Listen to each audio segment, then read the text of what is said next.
we were in the very first focus group, and these women were talking about the little habits that if a husband does them, that it helped them feel loved and cared for and attended to, like these little things. But the bottom line is that as these women are like, oh, and then this matters, and these little tiny things.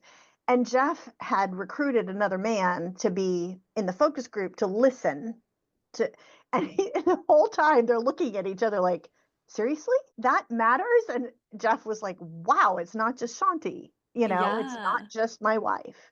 Wow. And so we identified the top 5 Okay. for women All the men, because get out your notebooks and pens. Hi, you're listening to Java with Jen with your host, Jenilee Samuel. On this show, I bring the simplicity of hearing God's voice into everyday life in a no-nonsense, authentic, and super practical way. With coffee in hand and real life in our faces, let's do this.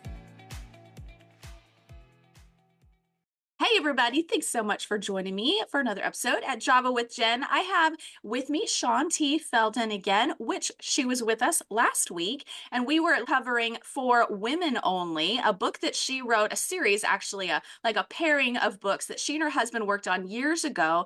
They've sold over 3 million copies of these books, and today we're going to talk through the partner book, which is for men only, because, we couldn't let it only be a one-sided conversation. So that's what we're talking about today. But for those of you who are unfamiliar, Shaunti received her graduate degree from Harvard. She was an analyst on Wall Street before unexpectedly becoming a social researcher, a best-selling author, and a popular speaker.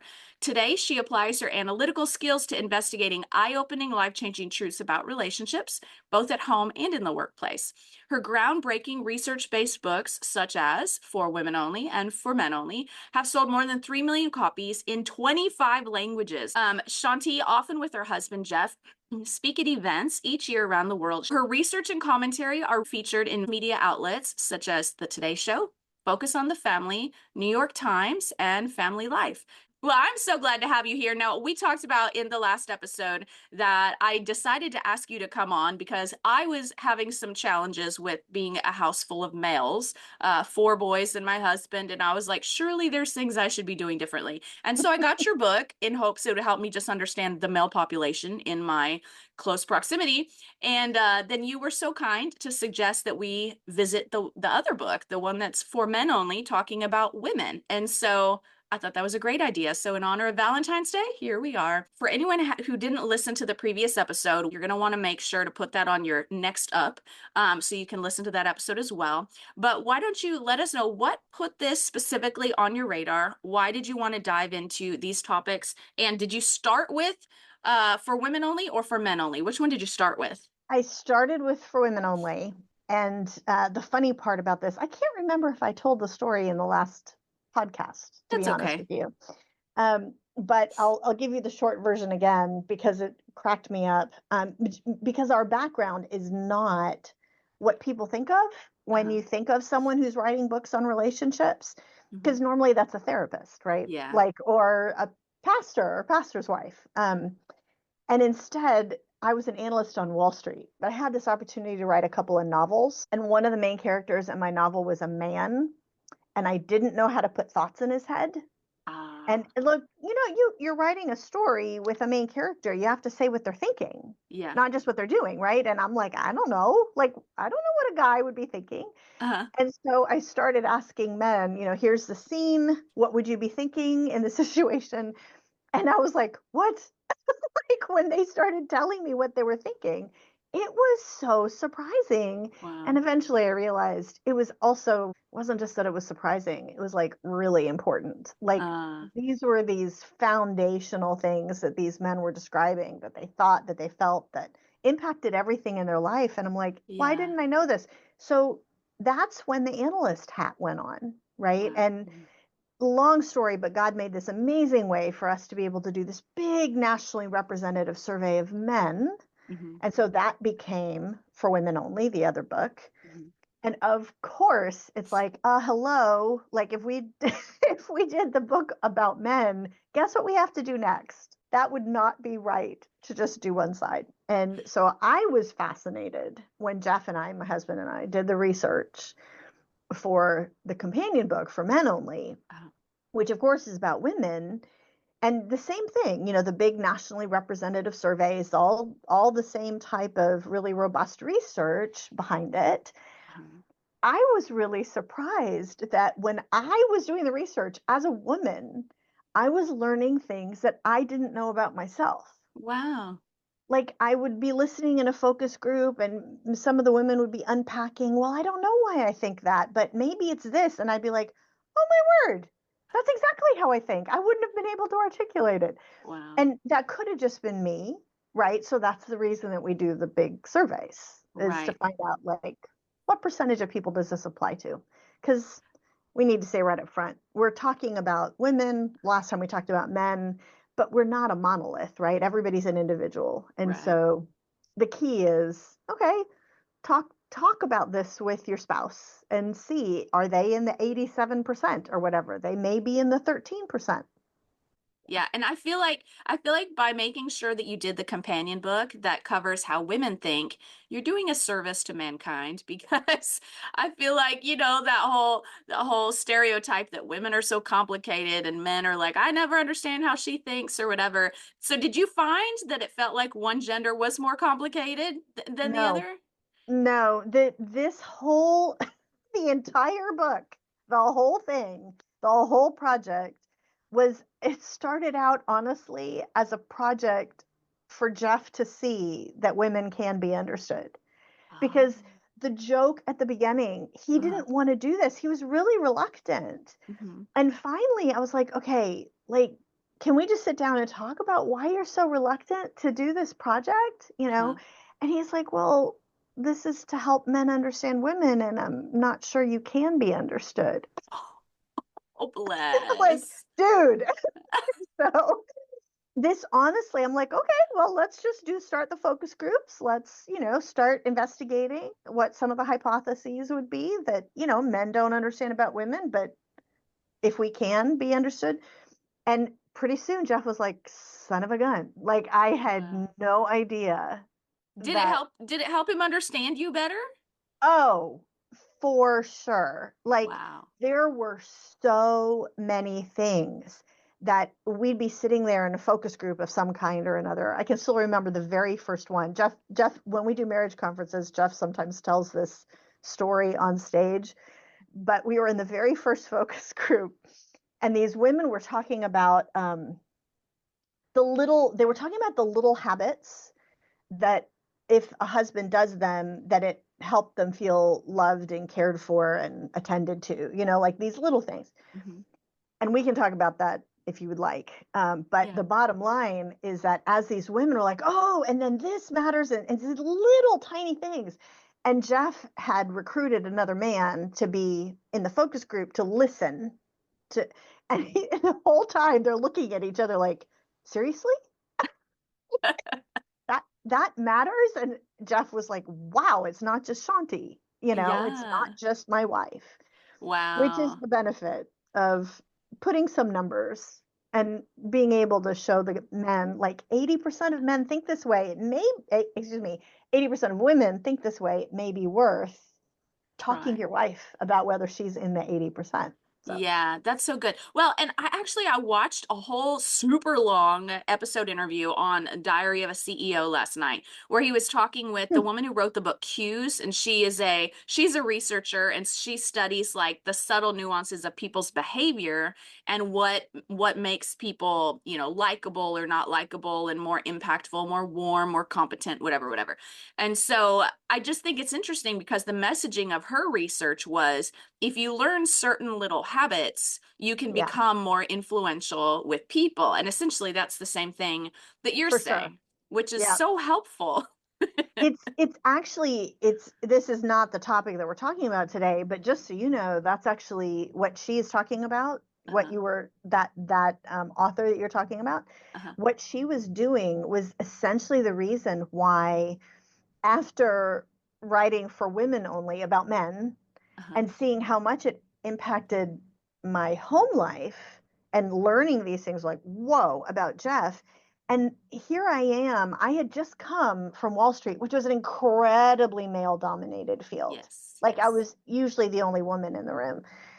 And now in publishing and some of these other things, there's still some of that.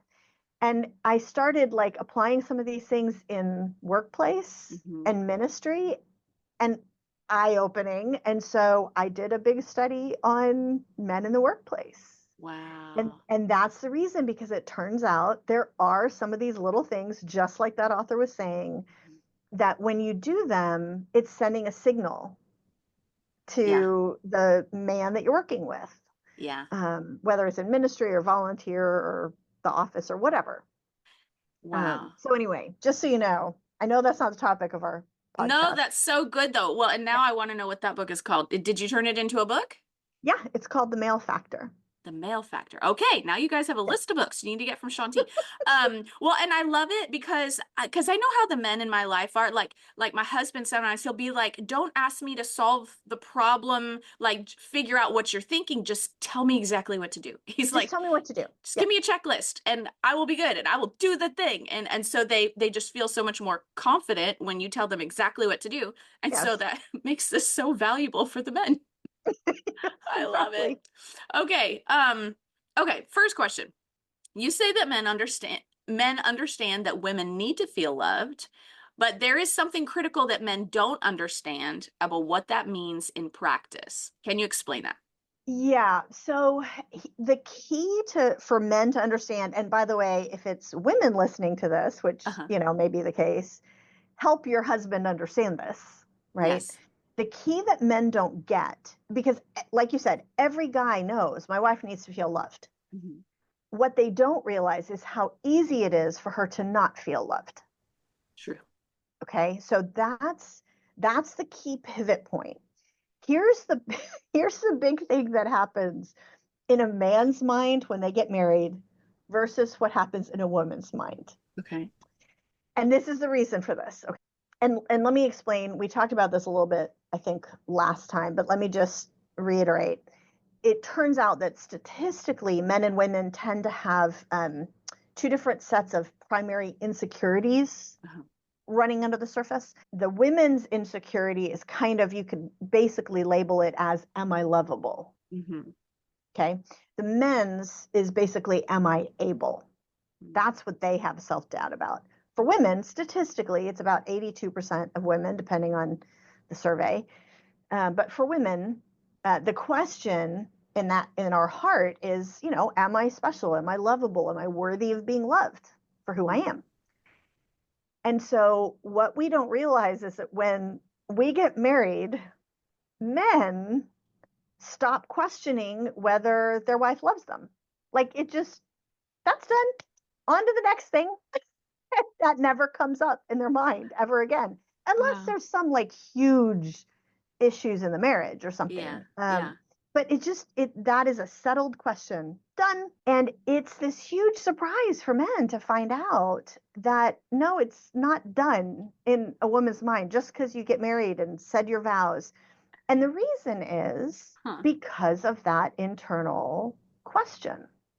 That doesn't go away just because you're in a good marriage, for example.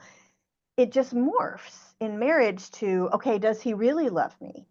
Mm. Like, is he happy he married me? Like, would he Yeah. choose me all over again? Yeah. Those kind of versions of that question. And it's an enormous surprise to find out for men that that question is there every day just because of our nature and living in a sinful world. And that's our question. It's basically what God pronounced was the curse, right? Like, Yeah. your desire is going to be for your husband. And it's kind of the wording there is basically like a questioning kind of desire, Mhm. an insecure kind of desire.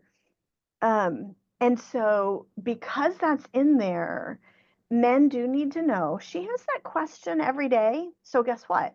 Mm. Under the It's surface, she's kind of looking for the answer to that question every day. mm. And so there are a host of things that will trigger that insecurity. Like think of it like a raw nerve a little bit. Yeah. and that will trigger that question, trigger that insecurity. And so for men to recognize what that looks like, and for them to be able to go, oh, this isn't like some random weird, I can't ever understand this behavior. Like, why did that happen? No, this is actually something predictable and systematizable. And there's something you can do about both preventing and addressing it. That's so good. So does this show up in her like her children relationships and in her friendships as well?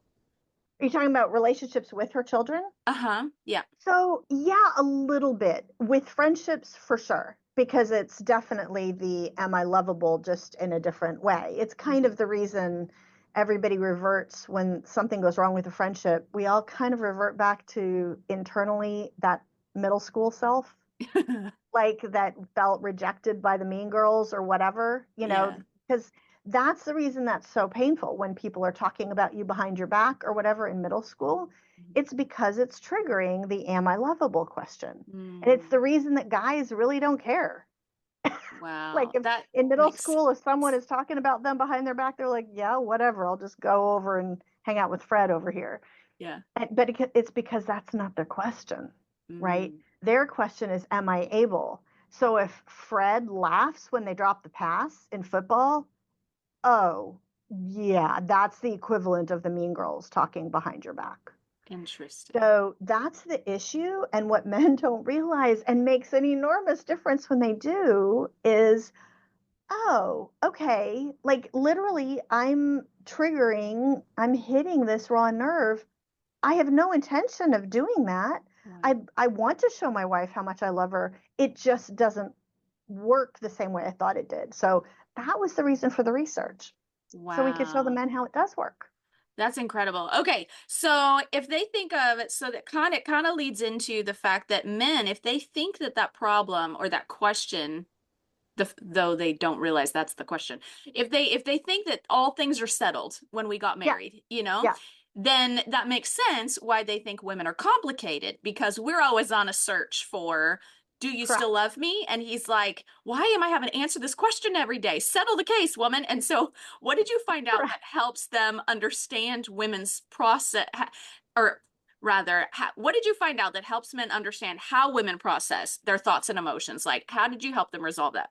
So, okay, so here is one. I need to explain something about the processing in order to answer that question. So, Okay.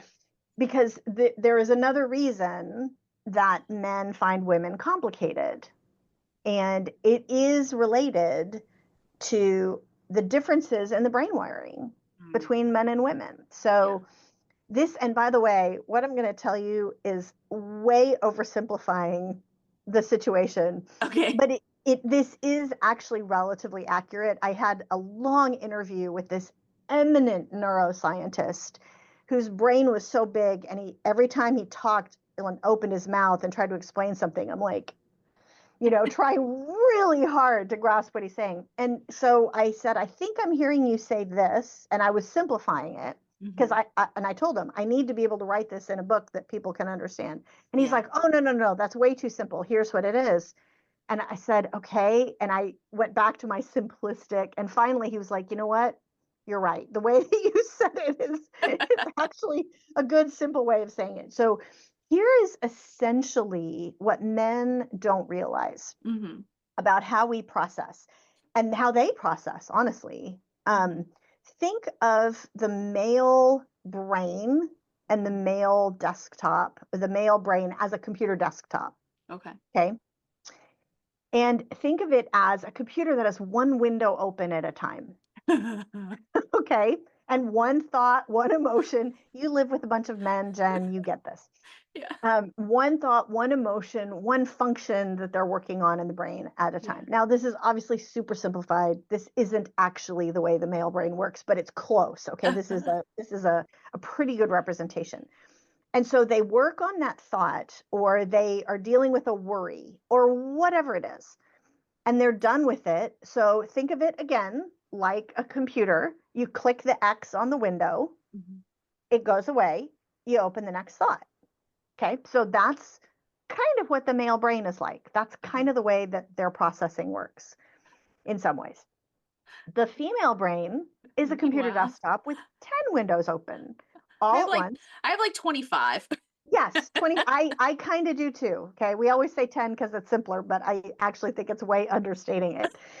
And you think of all the things that we as women, and every woman listening to this is nodding, because we're bouncing back and forth between all the different thoughts and all the different feelings, and they're all interwoven, and one leads to the next. And then whenever Jeff and I do a marriage conference and he says this, he gets in trouble, but it's a great way of putting it. Jeff always goes, and it's not just that you have 10 windows open. He said, it's kind of like your system is infected with a virus. Oh, rude. Yeah. And of course, all the guys find that hilarious. Yeah. But it is actually true, because the way that we put it is, imagine now that you have your 10 windows or 25 windows up and you're bouncing back and forth, and then another one pops up that you don't want there. Oh, Like it's a worry, it's something that's going on.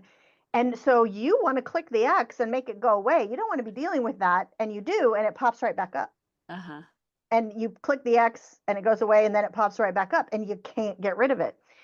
And that is, I think the number was, I want to say it was like 85%. I can't remember the exact number, but it was incredibly high. Uh-huh. That is what the female brain is like, that men don't recognize. They can click the X and make a worry go away. Yeah. Wow. We can't, which is, at least most women can't. Some can, but most of us can't. And so what that means in practice for the average marriage is that men are going, why, like, okay, your boss embarrassed you in front of the group. It was Friday. And you're leaving for the weekend, knowing that on Monday morning, there's going to be a reckoning of some kind. Like, you're going to walk in and all these people now think you're incompetent. What do you do? Like, now your brain is going with all this stuff, and you've got, your kid has a piano recital, or you've got volunteer work at church. You don't want to be thinking about this, but you can't help it, right? Like, it comes back up. And so you mention it to your husband, you mention it to him again, it comes up again, and unbeknownst to you, your husband is thinking, why can't she just let this go? You can't do anything about it until Monday. Yeah. Like, just don't think about it. And so they offer this very impressive advice. Right. Just don't think about it.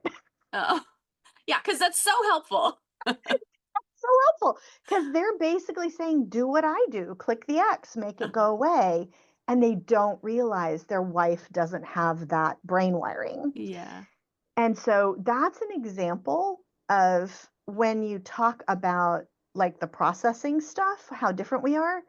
But let me apply that to answering your main question, which is, how does that apply to a woman feeling loved or not loved?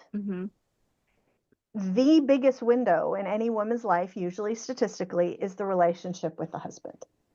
Makes sense. And so if there is a concern, if he's quiet, if you've had an argument and it hasn't been able to be resolved, and this is one of the ways we put it, is if you have an argument over breakfast and one of you drives away for work, or both of you drive away for work, the man, as he's driving away, the idea of that argument, let's say it's just a big emotional thing that's not resolved, it goes away. He clicks the X, he's in work mode, he doesn't think about it.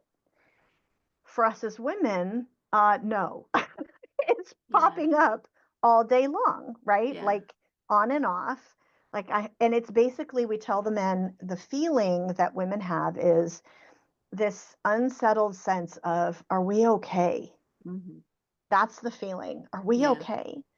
And that feeling is going to circle. That question is going to circle until you have a chance to address it and be reassured. Yeah. Whereas for men, it was just an argument. I was at work all day. I'm not thinking about it anymore. What's for dinner? Yeah.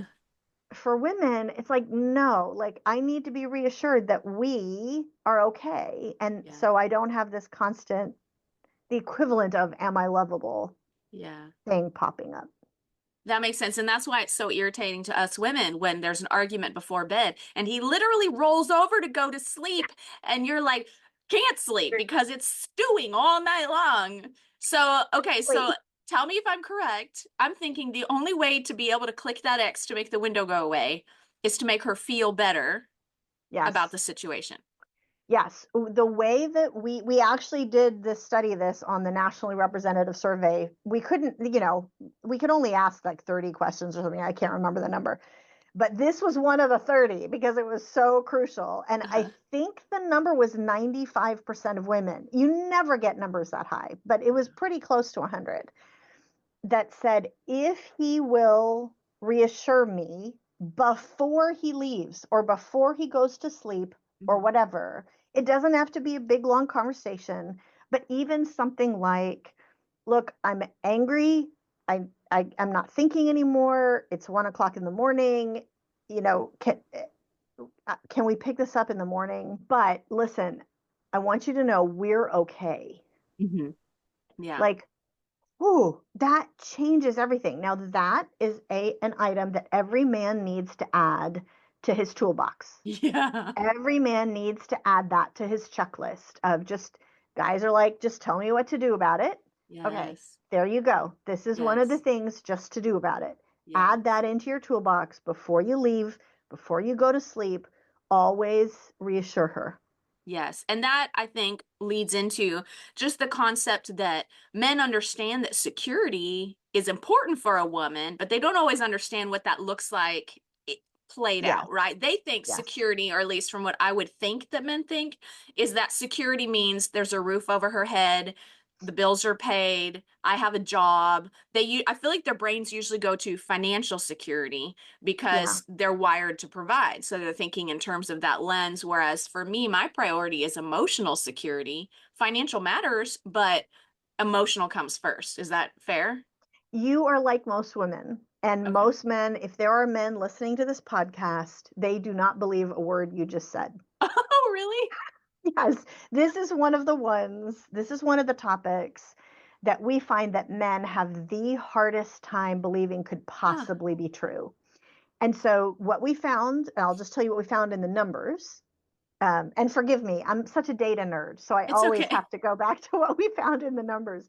But we paid a lot of money for these Yeah. surveys. So, anyway, what we've seen in both in the original survey of women and in some of the specialized surveys of women that we've done since, including one just on the money topic, what we found essentially is that 70% of married women, now this is specific to married women, okay, it's a little bit different for women as a whole, but 70% of married women, if they are forced to make a choice, which nobody would want to have to make this choice, by the way, this Mhm. is a false choice. But if you're forced to make a choice, 70% of these married women said, I will choose to give up financial security if I have to. Mhm. I will I will endure financial hardship. Just do not make me endure a lack of security in the relationship and an Mhm. insecurity in my relationship with him. Yeah. And so basically, when again forced into a choice, it's 70-30. 30% of women are like, yeah, I'd rather endure the relationship hardship than endure financial hardship. But Yeah. 70% said, no, I will endure anything financially. And the way one woman actually put it, which I love this comment, she basically said, look, if I'm at odds, or she basically said, if I have a good relationship with my husband, Mhm. I can get through anything financially. Yeah. But if we have all the money in the world, but not a good relationship, all that money doesn't mean very much. Yeah. And the reason men don't believe that, they don't believe that A, that women would make that choice, but B, they also say, okay, let me say that I believe your data. Yeah, she says that now, but let her endure that financial hardship and see what she says. Uh-huh. And what we found statistically, with the women is the women who were more likely to say that were the ones who were enduring financial hardship. Oh, wow. The Wow. more financially difficult things were in the marriage, the more likely the woman was to say that. Wow. And that, like the woman I just quoted, for example, they were actually approaching bankruptcy, and they did end up going through bankruptcy. Wow. But she was like, I can get through this because we've got a strong relationship. Right.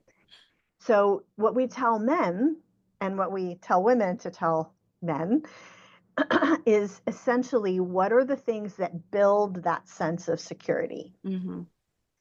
And so, do you mind me jumping into that briefly? Well, no, that's fine. But first, I want to hit, like, I feel like what you just described makes me think of, and I don't know if I learned this from your book or from another book, but Okay. I read somewhere that that's the way men feel about sex. Like, if the sexual Yeah. relationship is intact, they can handle any challenges at work. They can Yes. handle any financial hardship as long as that is stable. They're like, I can tackle these things. I can take the world. But if the sexual Yes. relationship is struggling, all those challenges feel even heavier.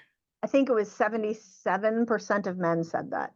Okay, Yeah. so Yeah. to me, I feel like that would make a crossover for the men to maybe understand that a little bit more. Yeah, exactly.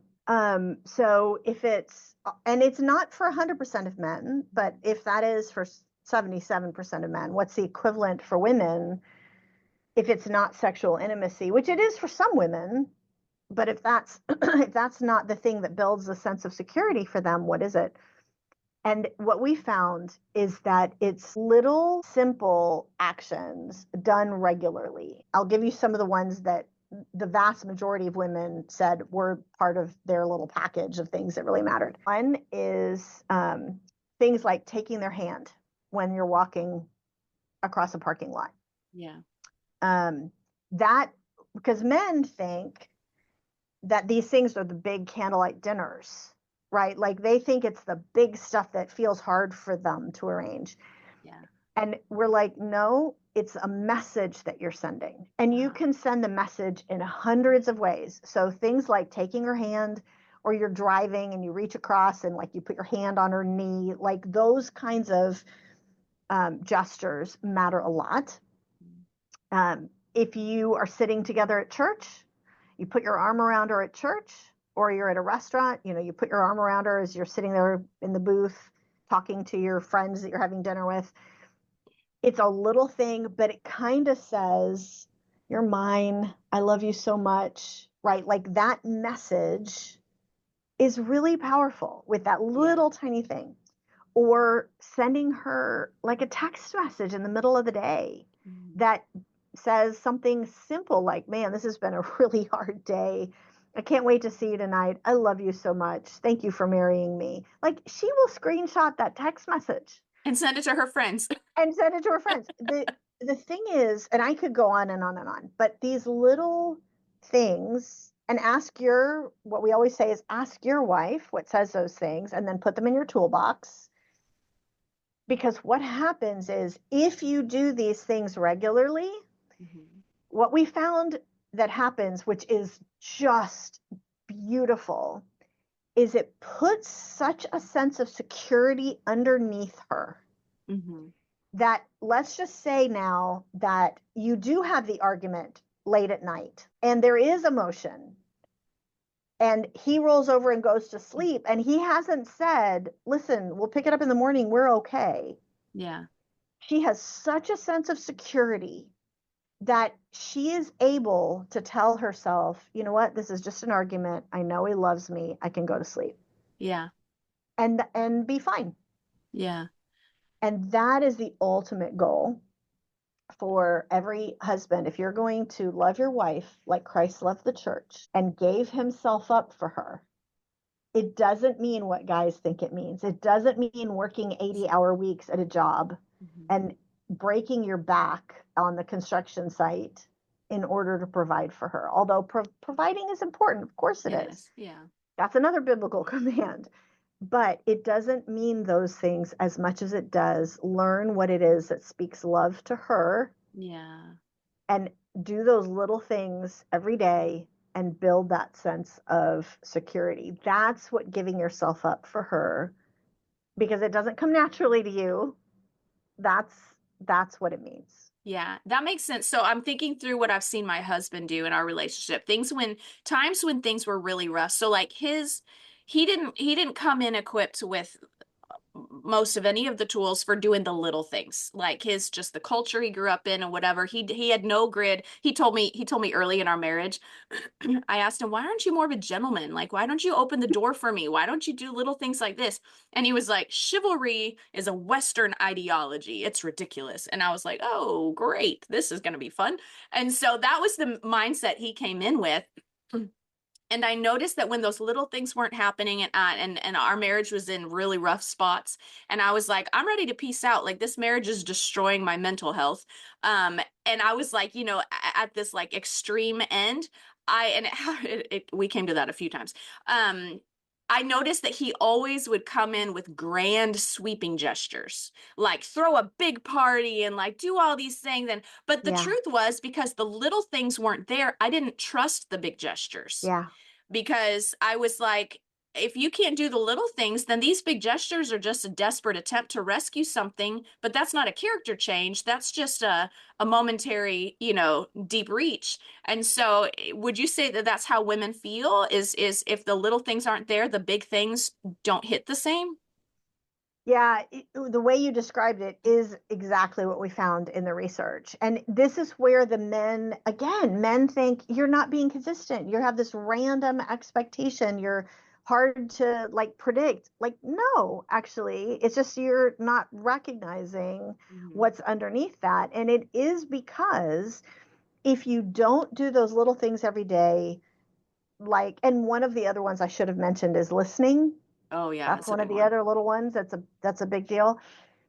Even if it's just a little bit, like even if Mhm. it's just 15 minutes here and there talking about the day or whatever, if you don't have that, she does not have that sense of security. That sense of, am I lovable? Does he really love me? Is still circling, circling, circling. Yeah.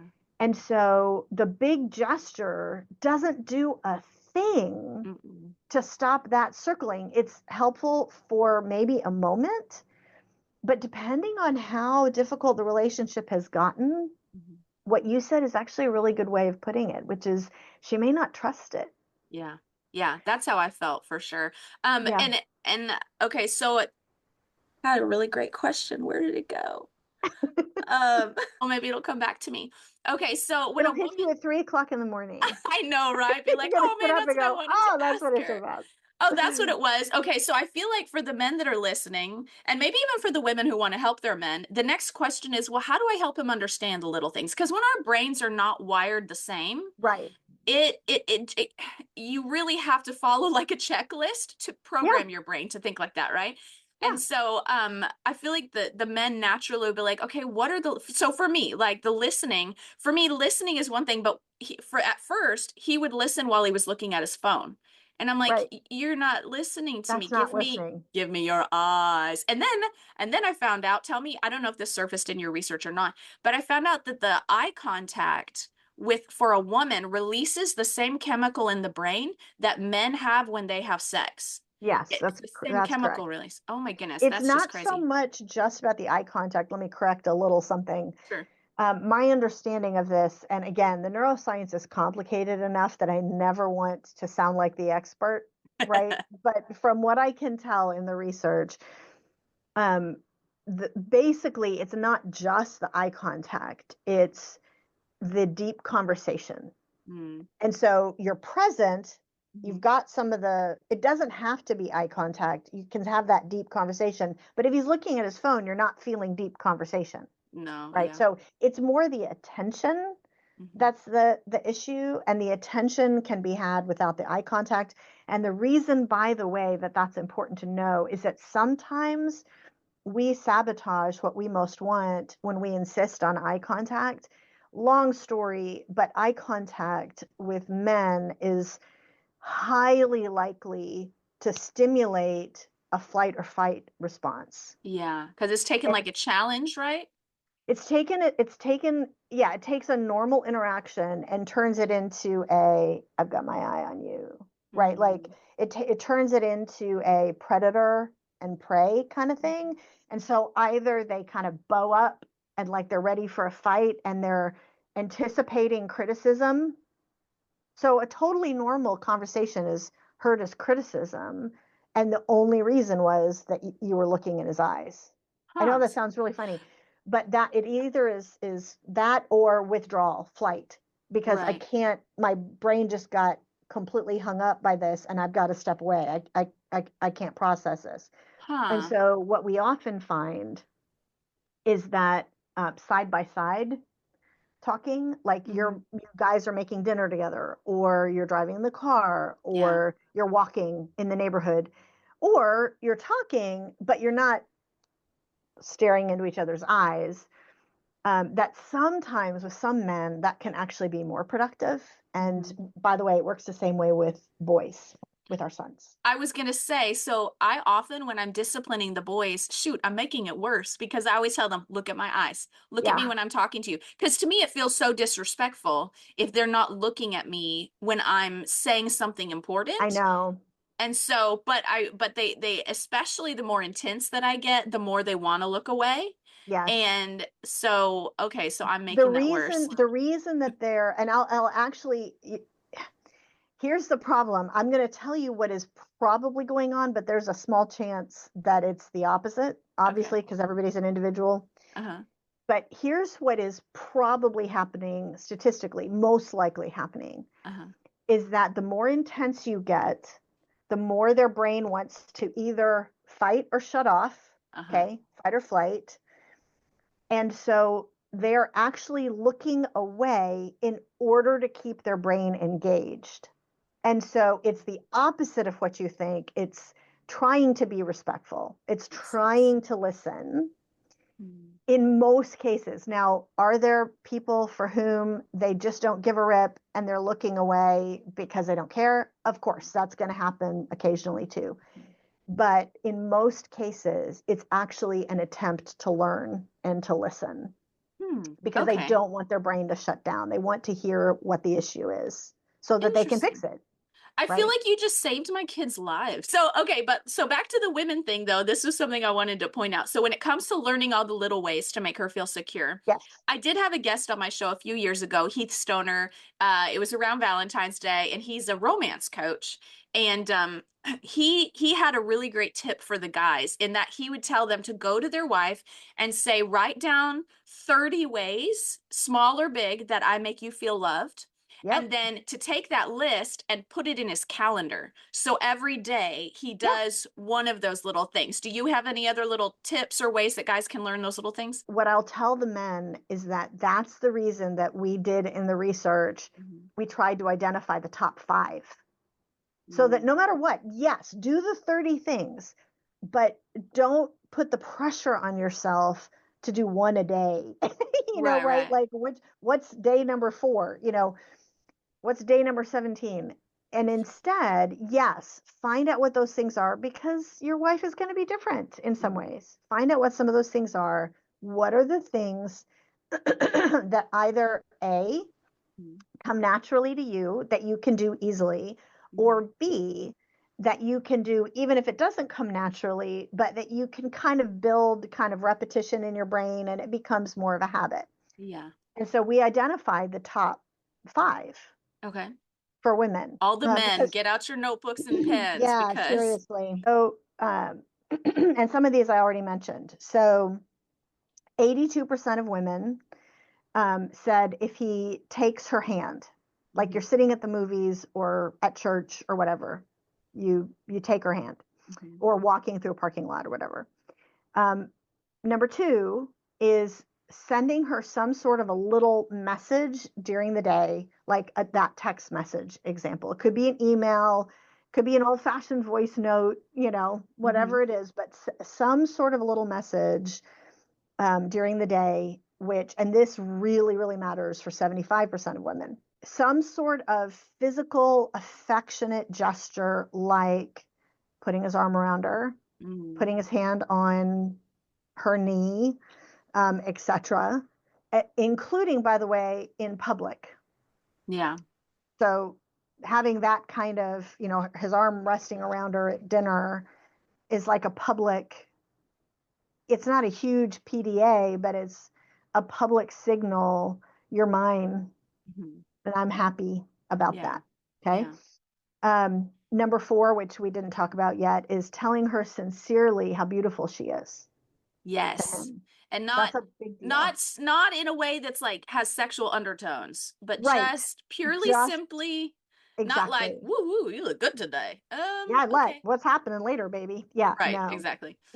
This is one of the ones that this really, really deeply pleases 76% of women. And I think um, the number that found it nice was almost 100%. This was Oh a wow. really big one. This is an example of one of the ones that probably doesn't come naturally to men, even though they think it, they don't say it. Mm-hmm. And so this is an example of, but if you practice this, suddenly you're going to see opportunities for this. Mm-hmm. For example, when she comes downstairs dressed for church and says, "How do I look?" Mm-hmm. The standard response is, "You look great. Let's go." Right? Mm-hmm. As opposed to take an extra 10 seconds and say, "Wow, you look great." Yeah. And that's the equivalent of, "You're beautiful to me." Like Yeah. those little things, like Jeff did this not long ago where he looked sideways at me. We were driving the car or something. And he was like, "You are really such a beautiful woman." And I can't remember Oh. exactly what he said, but it was like this little, like, it wasn't related to anything we were doing. It just, he has tried to Mm-hmm. train himself that when he's thinking it, it makes it out of his mouth. Yeah. And that's a neural thing that you just have to practice and you'll get So, there. okay, question. I'm going to Yeah. interject right there. Yeah. If now men, I want the men to hear this. If the only time you think to say it out loud is when she's naked or getting naked, it doesn't count It anymore. doesn't count. No, it doesn't. It still may be great. Like she may be insecure about her body, and like that may actually be a deep reassurance for her, but it's in a different category. Yeah. It feels more like, for me anyways, it feels like a means to an end. And so Yes. I don't trust it the same. I'm Yes. like, okay, I know where you're headed. Yeah, just be aware that she's discounting anything that could conceivably be related to you want to get lucky later. Yeah, yeah. Yeah. Okay, go ahead. Number Yeah. 5. Number 5 is that he pulls himself out of a funk when he's moody. Yeah, that's helpful, but I didn't think that would be on the list.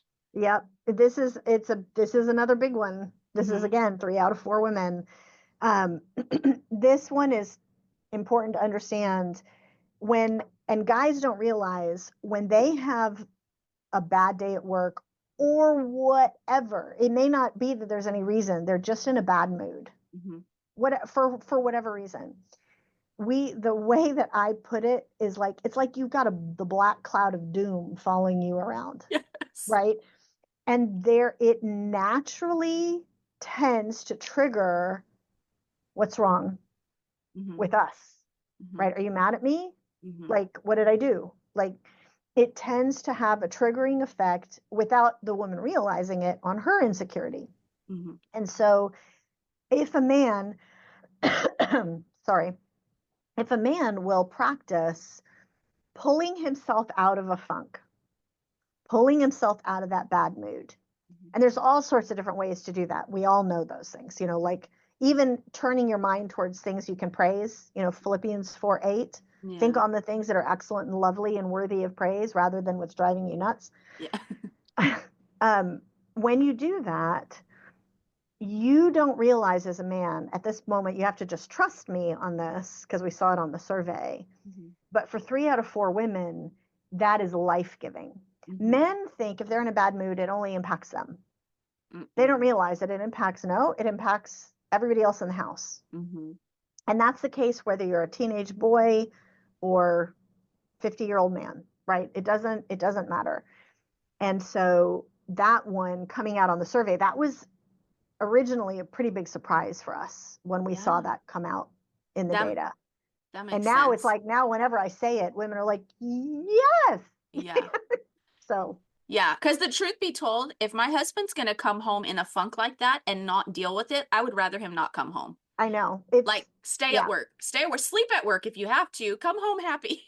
Yeah, it is, and it's hard because men deserve a place to let their hair down too, Yeah. and letting their hair down as well may mean may mean being able to be authentic and genuine about what's going on Yes. with them, and that they're having a really hard day. Yeah. And that's fine. The problem comes, just like it's fine with if any of these issues that we've been talking about happen in isolation. Uh-huh. The problem comes when that's a pattern. Mm-hmm. And so for most men, in most cases, most of the time, it isn't a big, huge deal that they can't like get out of that day. Most of the time, they're just not in a great mood. And it's like, you know what? This isn't good for me. This isn't good for my family. Let me Mm-hmm. adjust my attitude and, be present with a smile. Yeah. Um, and, if there's something going on at work, I can click the X in my brain and I will pick that up tomorrow. Yeah, because I was going to say, I feel like for what we learned about how men's brains work, it should be easier. And I don't mean this in an uncompassionate, empathetic way, Yeah. but it sounds like it would be easier for them to deal with a bad mood than for a woman, because for them, they can shift into another box. Whereas for a woman, everything's Yeah. layered and that It, mental load is a thing. it depends on the box. The way that we describe it to, like, if we, when Jeff and I are doing a marriage event, here's the way that we describe this.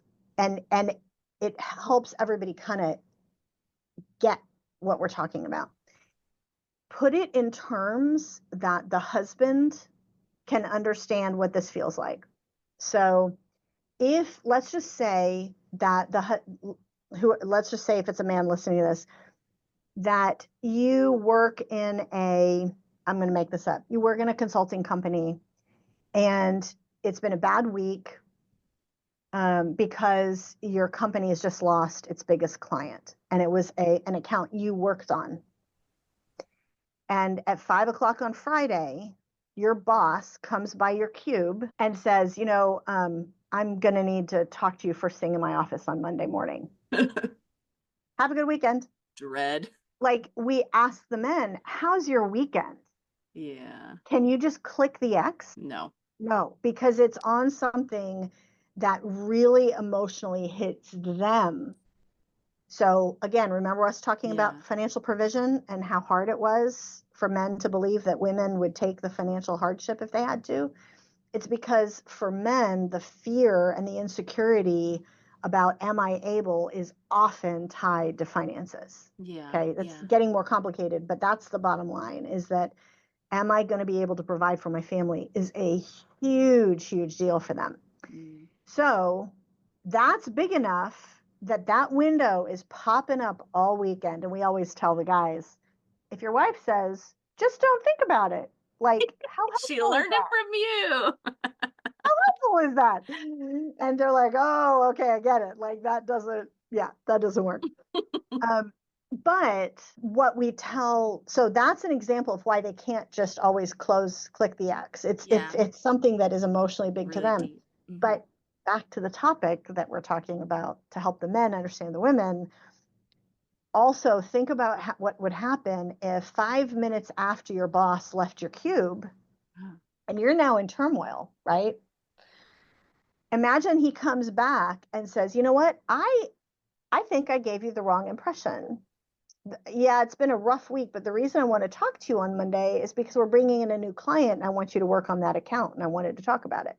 So different. And here's what has just happened. He's just been reassured about his insecurity. Mm-hmm. And how grateful is he to his boss for coming back and saying that? Mm-hmm. That is the same gratitude your wife feels towards you if you're a husband and you've had a little bit of a tiff before you drive away for work. Mm-hmm. If you say, look, I don't want to give you the wrong impression, we're okay. Yeah. That's the same gratitude your wife feels towards you. That's so good.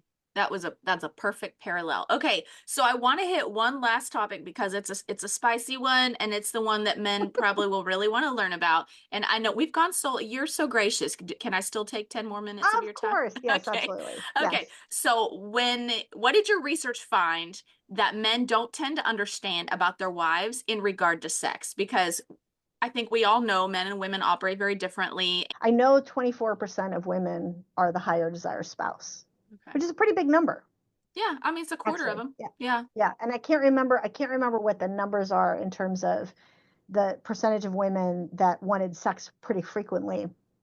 Anyway, but in answer to your question about what men need to understand about their wives, there's one big picture issue that everybody needs to know first.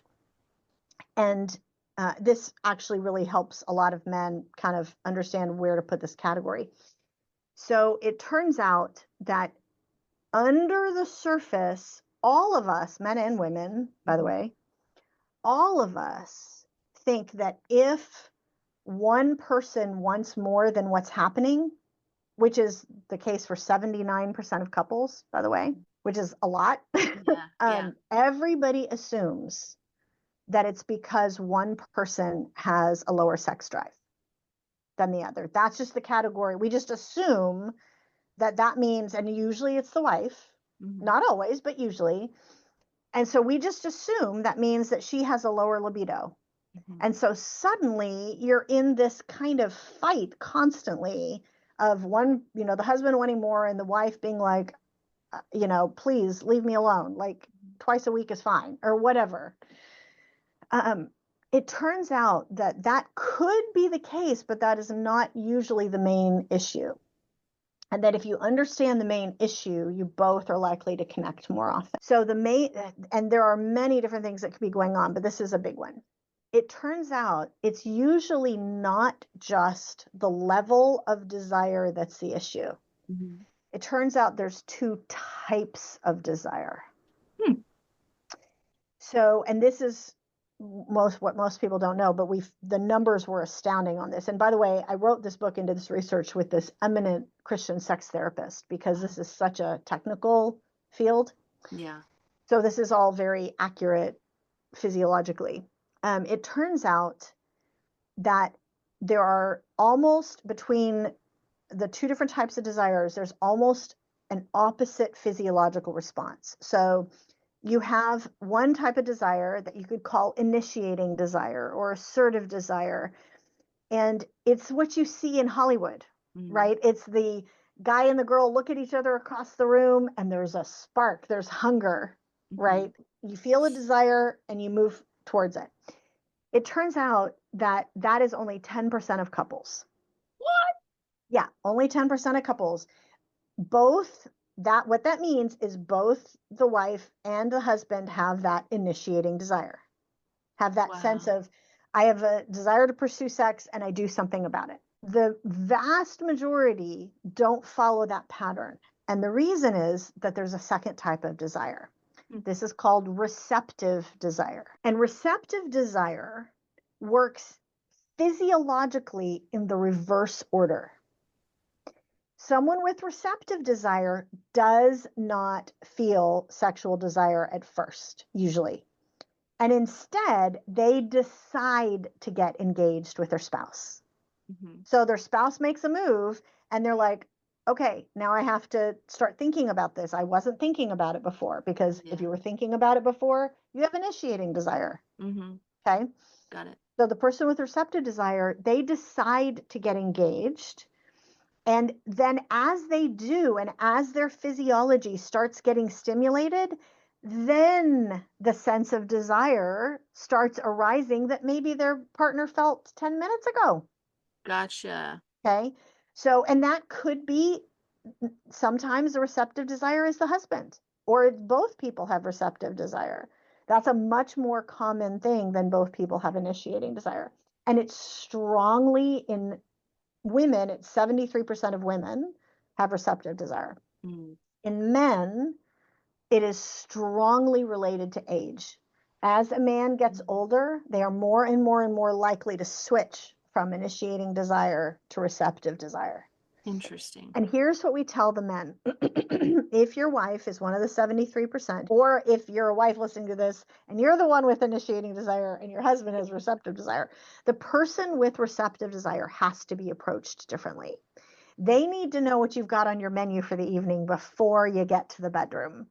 And so what we always say is literally give them anticipation time.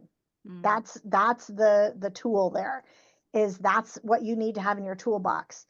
This is not just what you've heard, because most men have heard help her with the chores, help her with the kids. You know, she's been chasing kids around all day. Help her. Yeah, okay, that's helpful. But just because you're scrubbing the toilets or chasing the kids around, is she thinking about sex? No. No. If she has receptive desire, no. It's just literally not occurring to her. And so you need to do something that gives her that sense of anticipation. And you flirt with her. You make some little comment like, you look kind of cute over there. Like we talked about, don't do that as part of the, hey, you're so beautiful thing. But if you do that as part of the, here's what I'd love to have happen later tonight, she can start anticipating it and start thinking about it, because she's just not thinking about it. Or he, if it's a man with receptive desire. And so the issue for men, or the woman, if she's the one with initiating desire, to think about, what can I do that works for my spouse to give anticipation time? So at some time that is neutral, you're having coffee in the morning, sometime when sex is not an option and it's not going to be a sexual conversation, just ask her. Right? Just ask, what are those things that I do that I could do to like wake your brain up to that in the morning over breakfast, so that you have an idea of, hey, it's been a week and a half and I'd love to, connect, or whatever it is. Yeah. That's an example of a little shift that, if this two different types of desires thing has been an issue for you guys, which it is for most couples, if you're in that category, this one little thing is sometimes an enormous difference. Now, by the way, I should mention there is a third category, a third type of desire. It's a very small percentage, but there are a small number of people who have what you might call resistant desire. And that's usually tied to some issue that they're kind of psychologically protecting themselves, or there's sexual pain, or the relationship is not in a safe place, or whatever. That's something different than what we're talking about here. But if that is the issue, it does have to be addressed in order to release, okay, that person is actually naturally initiating or naturally receptive, but right now it's kind of being masked, stifled by something else. Yeah. Wow, that is so insightful. I've literally never heard that concept before. I hadn't either when we first started it. Yeah, that's incredible. Well, okay, so I don't want to keep you for your whole day, but I'm so grateful you gave me so much of it. So why don't you let the listeners know, and maybe let us know your other book projects you've talked about. Sure. How can they find your stuff? Sure, absolutely. The easiest way to, as a central place, is just to go to shaunti.com, SHAUNTI.com, because that's the easiest way to find the different projects that we're talking about. The book that I was just talking about, the newest one, is called Secrets of Sex and Marriage. We're very excited about that one, because it is the first survey of its kind, the largest survey, matched pair survey, where you're surveying anonymously both the husband and the wife. It's the largest survey that's ever been done. That's a nationally representative matched pair survey before. So we're very excited about it. And the other book that we talked about, where I was talking about like the 5 little things that mattered, that's actually from a completely different project, which is, it's a study that we did to find out what are the secrets of the happiest marriages. And it turns out that whole thing about what are the little things that you can do for your wife or your husband, I wasn't intending to, but that came out in the data. And so we put that in there. But the main book that we were talking about is for men only. Okay, perfect. That's what we're talking about here.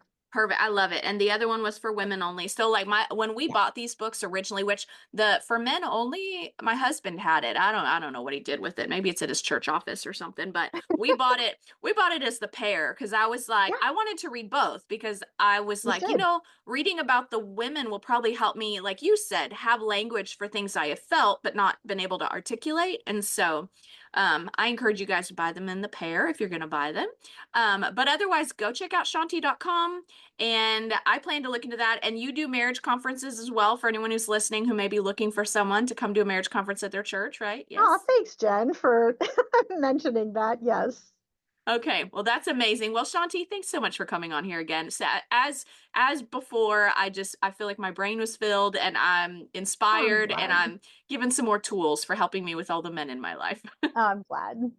So, well, you guys, thanks so much for listening and happy Valentine's week-ish. This come out around Valentine's Day. So I hope you guys had a wonderful Valentine's Day. Make sure to hit subscribe if you have not subscribed to Java with Jen podcast. You don't want to miss the incredible guests that I've been having on my show, such as Shaunti. And you guys share this with a friend. If this blessed you, share it with a couple of girlfriends or a couple of guy friends that need the data that we shared in today's episode. And we will see you guys next week. Bye-bye.